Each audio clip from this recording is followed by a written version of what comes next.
नमस्कार दोस्तों, स्वागत है आपका। आज की जो कहानी है वो निक्की की कहानी है। ये जिस किताब से ली गई है उसका नाम है मिरेकल हैपन्स और ये एक सच्ची कहानी है दोस्तों। ये जो कहानी है इसमें जो लड़की है जिसका नाम है निक्की, ये अपने जीवन से दोस्तों परेशान थी। उसको क्या परेशानी थी तो उसके जीवन में दोस्तों वो हमेशा ही बेचारी बीमार रहती थी। बचपन से ही वो बीमार रहती थी और बचपन में जब वो छोटी थी तब उसको बहुत ही ज़्यादा प्रॉब्लम्स थी। मतलब बार बार उसे बीच बीच में एडमिट ही कराना पड़ता था। निक्की की जो माँ थी दोस्तों, उसको हमेशा निक्की को लेकर बहुत ही डर लगा रहता था कि इसको कुछ होना जाए, इसको मुझे संभालना होगा। उसको ज़रा सर्दी खांसी भी हुई तो भी वो डॉक्टर के पास उसको हॉस्पिटल में वगैरह लेकर जाती थी, क्योंकि उसके मन में कुछ ना कुछ उसको लगता था कि इसको कुछ होना जाए, इसको कुछ हो जाना जाए। और निक्की भी अपने जीवन से बहुत परेशान थी। उसकी सबसे बड़ी परेशानी दोस्तों ये थी कि हम जैसे मतलब बहुत सारे पदार्थ हम खा सकते हैं, खाना वगैरह, लेकिन उसको कुछ भी मतलब वो अलग नहीं खा सकती थी। मतलब डॉक्टर ने तकरीबन उसको 10 से 11 ही पदार्थ कुछ ऐसे कहे थे जो वो खा सकती थी।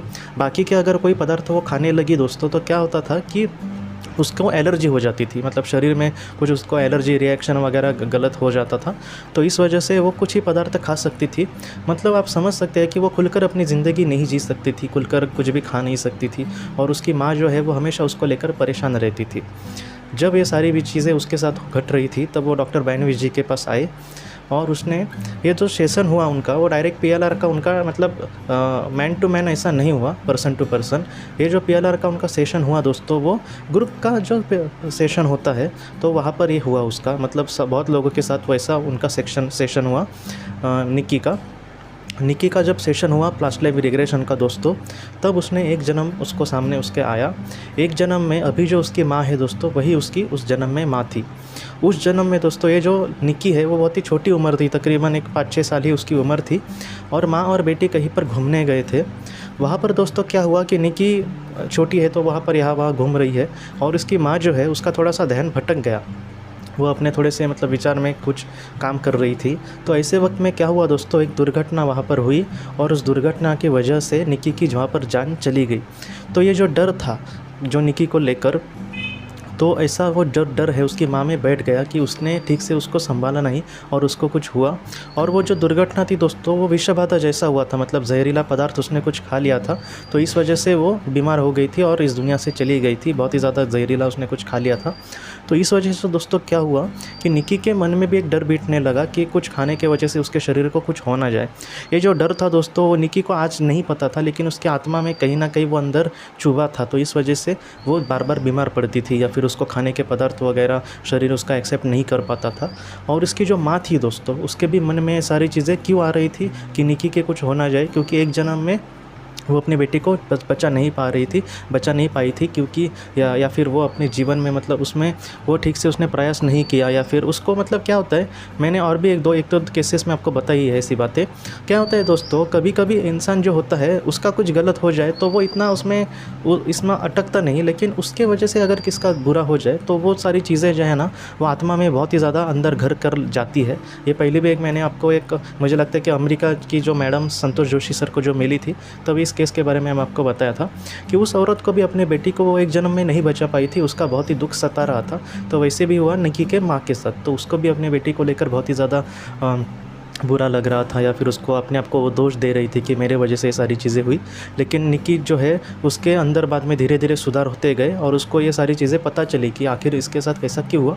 तो इस वजह से वो जो डर था उसके मन में वो भी अब कम हो गया था। और अब अच्छी बात ये हुई दोस्तों कि वो नए नए पदार्थ वो खाने लगी और उसने ये सोचा कि जो होना है वो होगा, लेकिन मैं ठीक से रहूँगी या फिर मैं इन सारी चीज़ों को और अपने आप को हावी नहीं होने दूँगी।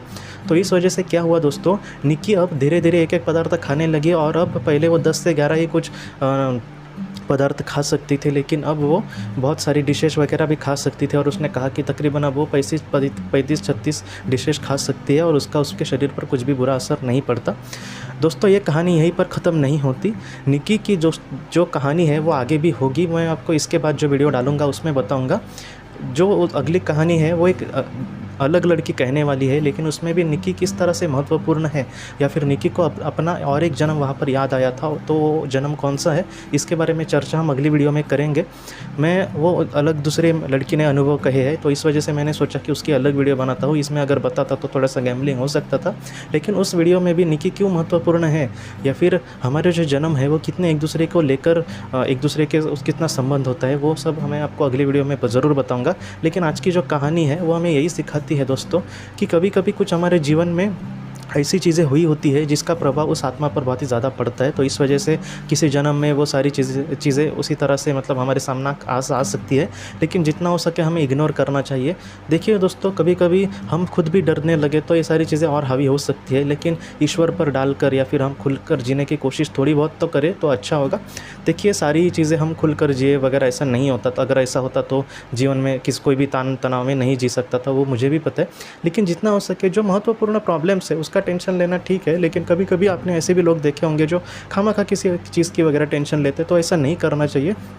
देखिए दोस्तों, जो प्रॉब्लम्स है वो फ़िलहाल के जीवन में है। जब आत्मा इस दुनिया से मतलब हमारे होगी तब उसको कोई प्रॉब्लम्स नहीं होंगे, लेकिन क्या होता है, वही आत्मा जब अगला जन्म लेती है तब प्रॉब्लम्स वो सिर से कुछ ना कुछ आ जाते हैं। तो जितना हो सके हम उस प्रॉब्लम्स को निकलना होगा। मैं सच कहता हूँ दोस्तों, पास्ट लाइफ रिग्रेशन अगर कोई अपना नहीं करवा सकता कोई बात नहीं, आप अगर ध्यान भी करेंगे, अगर आप प्रार्थना भी करेंगे तो थोड़ी थोड़ी ये चीज़ें से उतना इफेक्ट उसका नहीं पड़ेगा, लेकिन धीरे धीरे करके कम हो सकती है। तो इस तरह से हमें प्रयत्न करना होगा दोस्तों।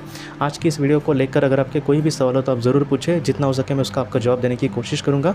हम अपनी अगली वीडियो में मिलते हैं। आप अपने परिवार का ख्याल रखना। आपका बहुत बहुत शुक्रिया।